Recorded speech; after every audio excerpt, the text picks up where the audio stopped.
Have you ever felt like the weight of the world is on your shoulders? Like other people's emotions are your own, and you can't escape them no matter how hard you try? If so, you might be an empath. And according to Carl Jung, there's a profound reason behind this, one that traces back to your childhood. Empaths are the silent observers of life. They are the ones who watch quietly, who listen deeply, and who notice what others miss. They are the healers, carrying within them a rare sensitivity that allows them to feel not just their own emotions, but also the emotions of everyone around them. To an empath, joy is brighter, but pain is sharper.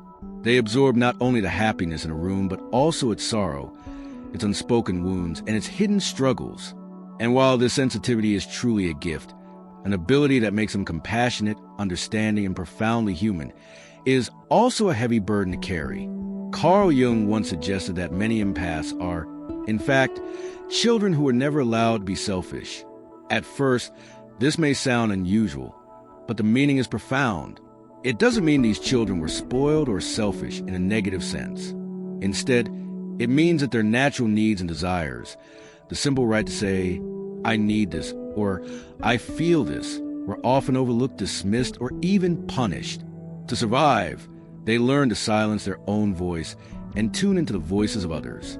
They discovered that love and safety came not from expressing themselves, but from anticipating what others wanted, from easing tension, from being the peacekeeper. Over time, the survival strategy became their nature. What started as a child's way of coping transformed into an adult's gift of empathy. Yet, hidden within this gift is a quiet wound, the wound of never having been fully seen or heard.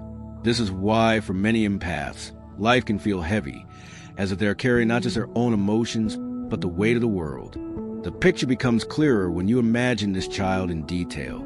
A little boy or girl who feels responsible for keeping peace at home, who smiles even when they're sad, who comforts others but hides their own tears. They learn quickly that their value comes from making others happy, from easing the tension in the room, from being the good child who never complains. But in doing so, they never learn the simple yet essential art of caring for themselves. As this child grows into adulthood, the same patterns quietly follow. They walk into a room and immediately sense the mood, adjusting themselves to fit what others need. They say yes when their heart wants to say no. They give and give, rarely noticing how drained they feel inside. Jung believed that this is how the classic empath is born, not as a natural gift alone, but as a survival strategy learned in childhood. The empath becomes deeply attuned to others, almost like a mirror for the emotions around them. But in the process, they lose touch with their own needs, their own desires, and even their own identity. Consider Sarah, a woman in her early 30s. As a child, she was always praised for being kind, responsible, and understanding. Her teachers adored her for being the good student, and her parents relied on her to keep things calm at home. With her parents often busy and emotionally unavailable, Sarah unconsciously took on the role of caretaker. If her mother seemed tired, Sarah would quietly help with chores. If her father was stressed, she would avoid causing trouble and instead make sure everyone else was comfortable. She learned that love and approval came not from expressing her own needs, but from putting others first. Now, as an adult, Sarah carries that same pattern into her daily life. At work, she's a dependable colleague who always steps in to help, even when she's overwhelmed. With her friends, she's the one who listens for hours, offering support while never speaking about her own struggles. At home, she keeps her family's needs ahead of her own, often at the expense of her mental and emotional health. To the outside world, Sarah seems like the perfect friend, partner, or co-worker. But deep inside, she's exhausted because she never learned that it's okay to be selfish sometimes. She embodies Jung's idea of the empath, the child who was never allowed to care for themselves. How childhood shapes the empath. But why does childhood matter so much? Why does being selfless as a child often turn into becoming an adult who feels trapped in the emotions of others? The answer lies deep in the architecture of our psychology. Childhood is where our identity is first written. It's the stage where we learn what is safe, what is loved, and what is punished. If a child is constantly rewarded for suppressing their own needs and praised for putting others first, their brain wires itself around this behavior. To them, selflessness isn't just kindness, it's survival. Over time, this condition becomes so ingrained that as adults, they don't even recognize where their feelings end and other people's emotions begin. They've been trained to scan the room, anticipate others' moods, and adjust themselves accordingly. What looks like empathy is, in reality, a survival strategy carried into adulthood. Jung believed this is why empaths often feel so overwhelmed. They are not only carrying their own emotional weight, but also absorbing the unspoken burdens of everyone around them. Jung argued that our earliest experiences act like the blueprint for our entire personality. Childhood isn't just a stage of life.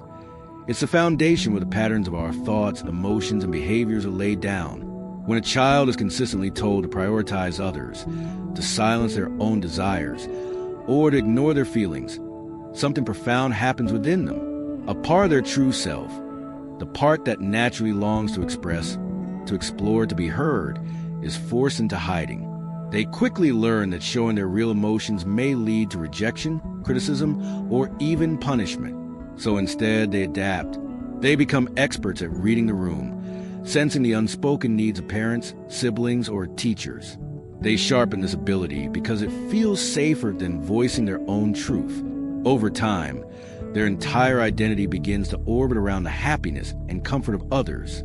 While this makes them compassionate and sensitive, it also builds an inner cage. They are so attuned to everyone else's needs that they lose touch with their own, and that's where the empath is born. Many empaths grow up carrying an invisible weight, the feeling that they're responsible for everyone else's emotions.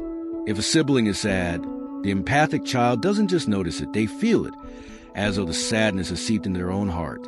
And almost instinctively, they believe it's their job to fix it. If their parents argue, they step in as a peacekeeper, softening their tone, doing chores, or simply staying quiet to ease attention. Over time, this sense of duty becomes second nature. But this comes with a heavy cost. Their own needs, their own frustrations, their own desires are pushed down, hidden away where no one can see them. Wanting something for themselves may have led to guilt, disapproval, or even punishment. So they learn not to ask. They learn not to expect. Instead, they devote themselves to managing the moods of others, becoming hyper-aware of every expression, every silence, every shift in tone. To avoid conflict, rejection, or disappointment, they sharpen the sensitivity until it becomes their defining trait. What looks like deep compassion is, in truth, a survival strategy, a child's way of keeping harmony in an environment where their own voice didn't feel safe. This is a seed of the empath, someone who grows up believing that love comes only when they erase themselves for the sake of others.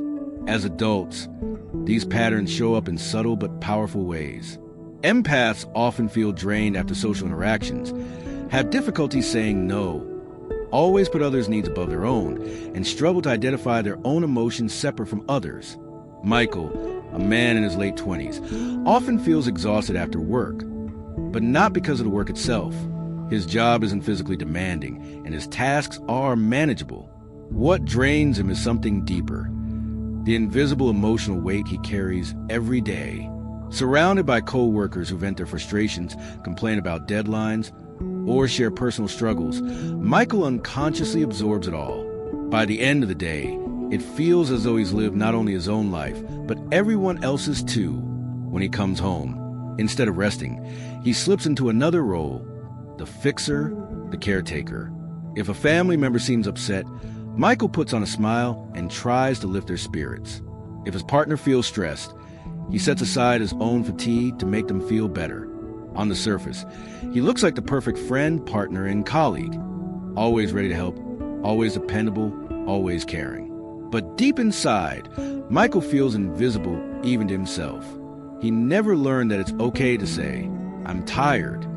He never learned that it's healthy to step back, to recharge, or to put his own needs first.